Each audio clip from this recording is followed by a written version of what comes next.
തെരഞ്ഞെടുപ്പ് വിജയത്തിന്റെ ആവേശം അതിരുവിട്ടപ്പോൾ കാസർഗോഡ് ജില്ലയിലെ വിവിധയിടങ്ങളിൽ സംഘർഷം പുകയുന്നു. UDF പ്രവർത്തകർ നടത്തിയ വിജയാഹ്ലാദ പ്രകടനത്തിനിടെ CPIM BJP ഓഫീസുകൾക്ക് നേരെയും പൊതുസ്ഥാപനങ്ങൾക്ക് നേരെയും വ്യാപകമായ ആക്രമണങ്ങളാണ് റിപ്പോർട്ട് ചെയ്തിരിക്കുന്നത്. തൃക്കരിപ്പൂരിൽ തങ്കയം പാർട്ടി ഓഫീസ് ആക്രമിച്ച സംഭവത്തിൽ 13 യൂത്ത് ലീഗ് പ്രവർത്തകർക്കെതിരെ ചന്ദേര പോലീസ് കേസെടുത്തു.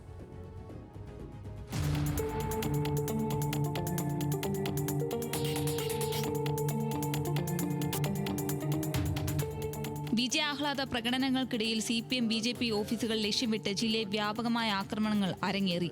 തൃക്കരിപ്പൂരിൽ UDF പ്രവർത്തകർ നടത്തിയ മാർച്ച് അക്രമാസക്തമായതോടെ തങ്കയം പാർട്ടി ഓഫീസ് ആക്രമിക്കപ്പെട്ടു. ഓഫീസിനുള്ളിലെ ഫർണിച്ചറുകളും രേഖകളും മറ്റും നശിപ്പിച്ചതായും പരാതിയിലുണ്ട്.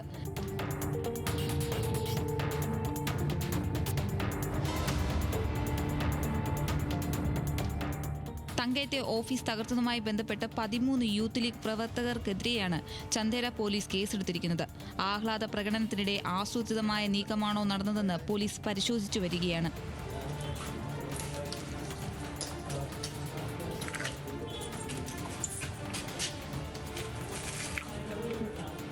രാവണേശ്വരത്തും സമാനമായ രീതിയിൽ ആക്രമണങ്ങൾ അരങ്ങേറി. കളരിക്കൽ ശ്രീ മുളവനൂർ ക്ഷേത്രക്കുന്നത്ത് കടവ് പ്രാദേശിക കമ്മിറ്റി ഓഫീസിന് നേരെയാണ് ആക്രമണമുണ്ടായത്. തൊട്ടടുത്തുള്ള DYFI ഓഫീസും മുസ്ലിം ലീഗ് പ്രവർത്തകർ അടിച്ചു തകർത്തതായി പരാതിയിൽ പറയുന്നു. വിജയാഘോഷത്തിന്റെ മറവിൽ നടന്ന ഈ ആക്രമണം പ്രദേശത്ത് വലിയ പ്രതിഷേധത്തിന് കാരണമായിട്ടുണ്ട്.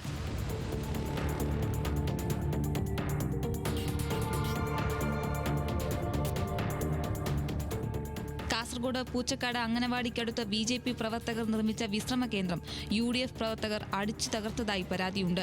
UDF ആഹ്ലാദ പ്രകടനം കടന്നുപോയപ്പോൾ പ്രവർത്തകർക്ക് നേരെ കുപ്പിയേറുണ്ടായതായി ആരോപണമുണ്ട്. ഇതിൽ പ്രകോപിതരായ UDF പ്രവർത്തകർ BJP പ്രവർത്തകരുടെ ഷെഡ് തകർക്കുകയായിരുന്നു എന്നാണ് പരാതി. സംഘർഷാവസ്ഥ പരിഗണിച്ച നിലവിൽ സ്ഥലത്ത് പോലീസ് സുരക്ഷ ഏർപ്പെടുത്തിയിട്ടുണ്ട്. അക്രമം നടന്ന എല്ലാ സ്ഥലങ്ങളിലും പോലീസ് CCTV ദൃശ്യങ്ങൾ പരിശോധിച്ചു വരികയാണ്. പ്രതികളെ തിരിച്ചറിയുന്ന മുറയ്ക്ക് കൂടുതൽ അറസ്റ്റുകൾ ഉണ്ടാകുമെന്ന് ജില്ലാ പോലീസ് മേധാവി അറിയിച്ചു. ന്യൂസ് മലയാളം, കാസർഗോഡ്.